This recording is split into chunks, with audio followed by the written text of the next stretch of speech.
কথা অসাধারণ একটি গান দিয়ে আমরা মিঠাই স্যারকে ধন্যবাদ জানাবো তার এই পরিবেশনের জন্য। আমি কৃষ্ণগঞ্জ আটপাড়া ষোলোআনা কমিটির যাদের সহায়তায় আজকে আমরা এই অনুষ্ঠান এখানে করতে পারছি, সেই কৃষ্ণগঞ্জ আটপাড়া ষোলোআনা কমিটির পক্ষ থেকে যদি কেউ এখানে উপস্থিত থাকেন তাদের কাউকে অনুরোধ করবো আপনারা একবার দয়া করে আমাদের মঞ্চে আসবেন। আমরা আপনাদের পক্ষে একটুখানি সম্বর্ধনার ব্যবস্থা রেখেছি, আপনাদেরকে একটু সম্বোধনা করব। পরের অনুষ্ঠানে যাব। এরপর একটি কবিতা, স্বরচিত কবিতা। হসনা প্রথমত আপনাদের বলে রাখি, আমি বলছিলাম একটু আগে যে হসার একটি ম্যাগাজিন দেওয়া হয় প্রতি 3 মাস অন্তর। সেই ম্যাগাজিনে এই হসার কবিরা নিজের লেখা, মৌলিক লেখা লিখে থাকেন। এখন যেমন একটি নাটক আপনারা দেখলেন, সেই নাটকটি যেমন নিজেদের লেখা একটি কবিতা আবৃত্তি এখন শুনবেন, সেটিও কিন্তু স্বরচিত। তাই জন্য বলছি আপনারাও যদি চান এই ম্যাগাজিনে লিখতে পারেন, সেটি প্রতি 3 মাস অন্তর প্রকাশিত হয়। শিউলি হাজরা ম্যাডামের স্বরচিত কবিতা আমরা শুনে নেব।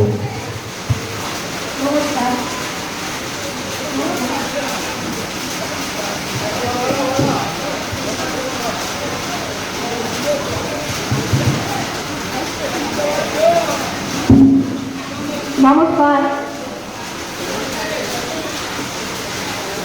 আজকে আমার নিবেদন একটি সরস্বতী কবিতা, রবীন্দ্রের উদ্দেশ্যে। কবিতার নাম বিকেলের রোদ।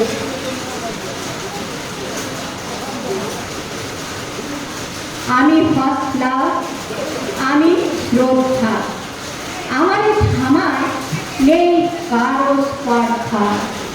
বারান্দায় এক কোণেতে গুনছে যারা কথা, তাদের মনে তাদের কোণে আমার ভালোবাসা। অভিজ্ঞতার আলো ভরা তাদের চোখ, এক টুকরো ভালোবাসায় ভুলবে তাদের চোখ।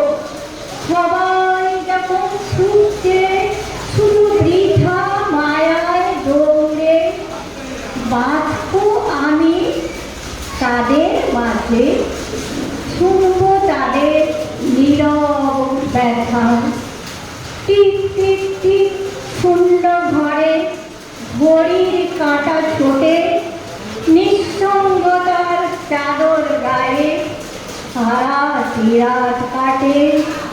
আগলে রাখি তাদের প্রদীপ, মিটাই আধার রাত। পরশী বটের ছায়ায় থাকুক শ্রদ্ধার হাত। রক্তের নেই বাঁধন, নেই কোনো পাওনা, তবু শ্রদ্ধায় তোমার পরে অনেক অনেক সান্ত্বনা। নমস্কার।